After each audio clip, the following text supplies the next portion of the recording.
three teams in whatever order you like. Let's go ahead and set the timer to 10 minutes. I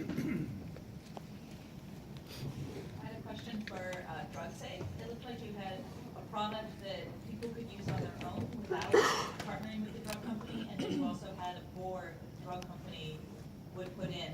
So can the app itself work if the drug company's not partnering with you? And does it work better if they're also partnering with you? Yes, we have two solutions. One is the consumer side and one is directed to the vendor side. The app can completely function without any pharmaceutical intervention. The board is a way that we can avoid even good medicines to go bad, and this is the vendor side of things, so they can make sure that their data, the medicine they're transporting is perfect, and you have no issues with it. Removing the counterfeit problems from both the end, ma'am. So that's what we do. Great, thank you. I just want to understand how the user experience. I want to understand a little bit more about how the user experience works. So, if we go to a restaurant, you hand me your phone, and I would speak into it for a minute so that it trains on my voice effectively. Yeah, sure. And then I would hand it to my colleague, and he would do the same. And then throughout the rest of our lunch or whatever it is, then it would know, and you can basically have a mixer where you control the volume level for each person. Okay. Does it then store that so that the next time we hang out, I don't have to retrain and it knows? Or how do you, what's the recall mechanism the next time around? Yes, we have to learn the target person voice one time, and the next time you don't have to register the new person voice again. Got it. Okay. I had a question for, is it BioLegend or BioNe? BioLegend is our company name and BioNe is our product. Gotcha, okay. Could you guys talk a little bit about how you would bring this to market? For this one, because for this knee brace is for the medical levels knee brace, and our device is only compare only these two.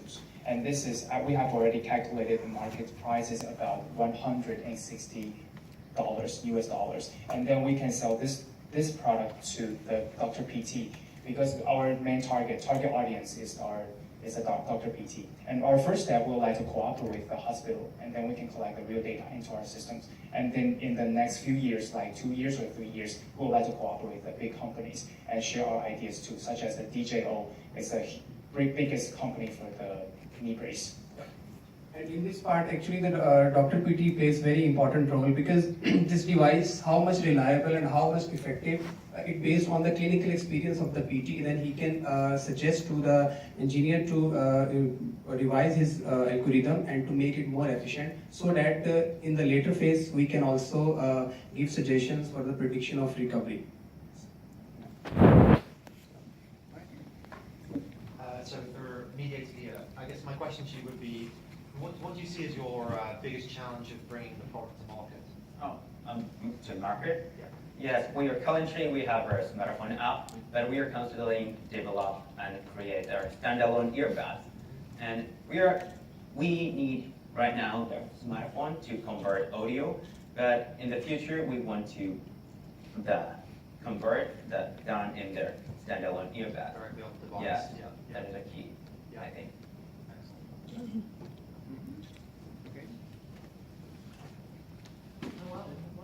Judges, yes, we have 6 minutes and 30 seconds. So, following the same process, how do you guys plan to get your product in the hands of both consumers and drug companies? Okay, that's a very good question. So first thing is that this application is built on Xamarin and uses Azure. So we just need to get it out to the Play Store or any of those stores applicable. It's a UWP app, and it's also available on the channels like Messenger, Slack, and all of that. We don't even need to have our app installed, right? You could just send the image and that can be processed. In addition to this, in terms of the vendor end, when we spoke to Bayer Pharmaceuticals and we spoke to Johnson & Johnson, they said that they want to take forward this because this board, as you see, is a very, very cheap board, right? And consumes very, very less power. And this is with zero latency. The data, what is getting transmitted is through the IoT hub, through serverless architecture. So when we spoke to Bayer Pharmaceuticals and they said that, okay, because we transport medicines from point A to point B all the time, right? Transportation and logistics is there everywhere.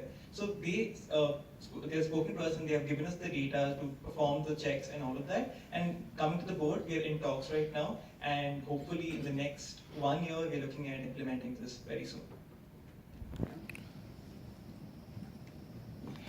And for our devices, because we are selling our devices for the first step, because we have cooperated with a lab in our National Taiwan University of Science and Technology, and we have already met also in the same lab, and we come from different departments. Our members come from different, such as markets and design and engineering, and also the biomedical engineerings. Yes, and first step, we would like to make, because our Taiwan's feature is to make our hardwares and make it really affordable to every single users. And our main goal is to help the people that really have the knee joint ankles problems and can stand up again. So mostly for the medical devices, the price is up to way much like 1,000 or 10,000, 100,000, etc.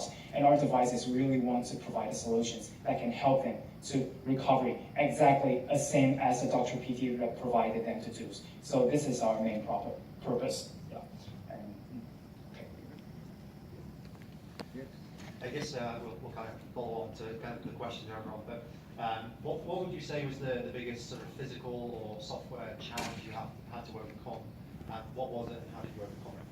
Oh, you say the biggest challenge? The biggest challenge, whether it be with the hardware or with the software to pull the solution together? I think the biggest hardware, because as I'm the software engineers, and I think the biggest is the connection between the hardware and software, which kind of protocol that we selected.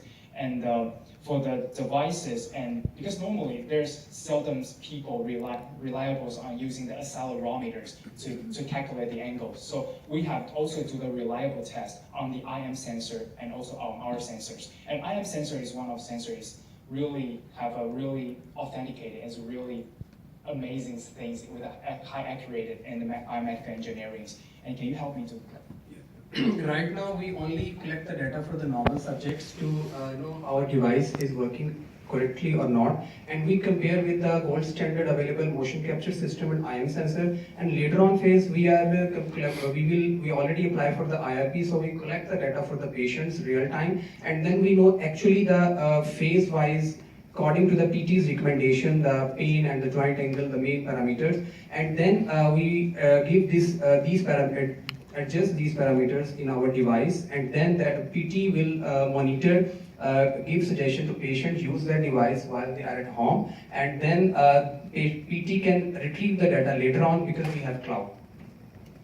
So I just want to make sure we have enough time for some other teams. So mediated here, want to make sure that I just understand too, because you're a software only model, but you have to work with not just speech recognition of the participants. Do you do any integration with the hearing aid as well? Currently, we just have smartphone application and transmit the audio to their earphone. Okay. Yes.